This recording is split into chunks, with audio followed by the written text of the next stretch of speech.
We've lived in this lane for over 35 years.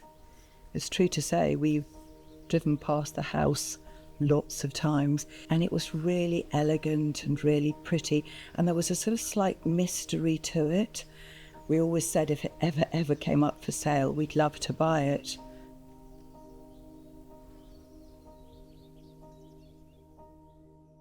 The hall sits just outside an area of outstanding natural beauty on the foothills of the Kent South Downs. The brief for the house was really about maintaining a real simplicity to this dwelling and restoring the property rather than necessarily wholeheartedly changing it. We wanted to create a comfortable home, and in particular we wanted to create space for our family, totaling 19 now. They don't all come at the same time necessarily, not to stay overnight anyway. When we took ownership, we rushed in only to find chipboard floors, wallpaper over cracks, crumbling timbers. And found the house to be in a much more sorry state than we would ever envisage this property to be in. We had to strip the building all the way back to its bare bones at the beginning.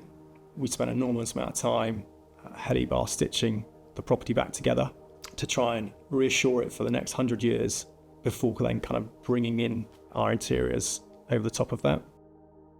Having seen the amount of support the building's been given, the building is going to be lasting hundreds of years more.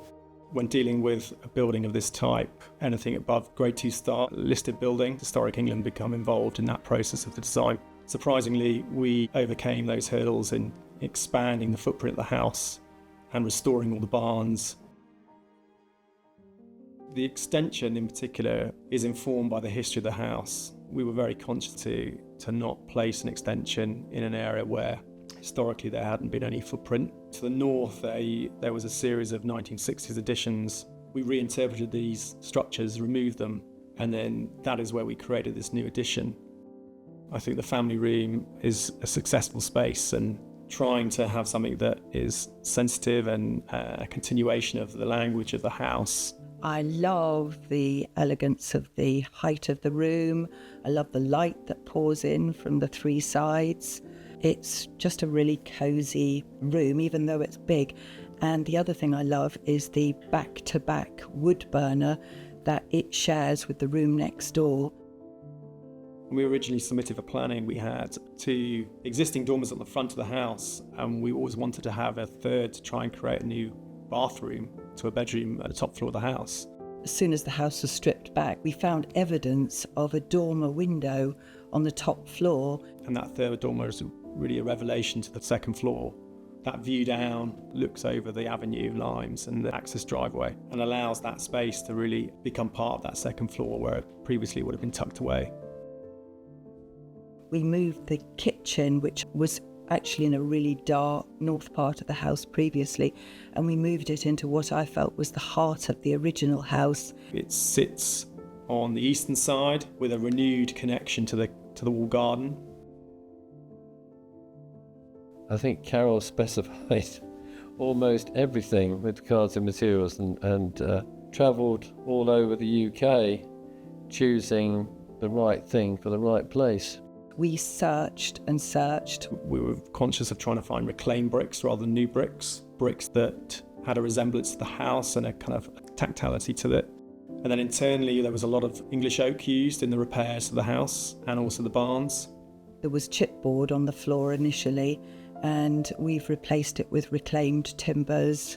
The barns celebrate the old with the new in the form of the floors there being polished concrete, and to really excel the timbers that you could see above you and show those off as the kind of main elements of the space.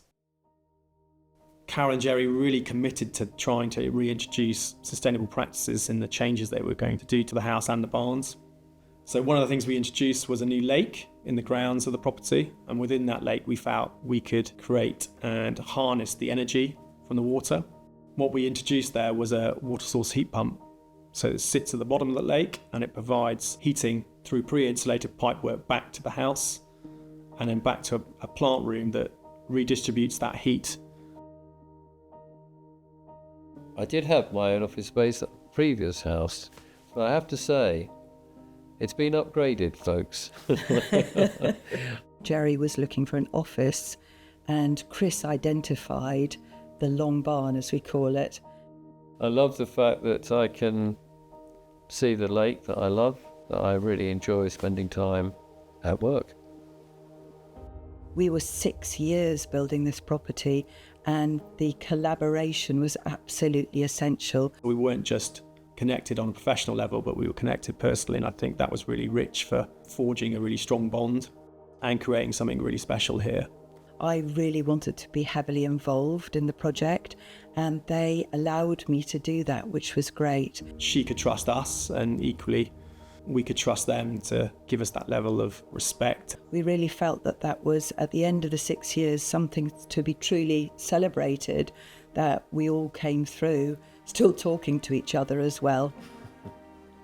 Seeing the house at the very beginning to what we have now, it feels a very rewarding process, really, to see that we've achieved a great project. I've just got a lovely feeling of satisfaction when I look around at everything that we've created or helped to preserve here.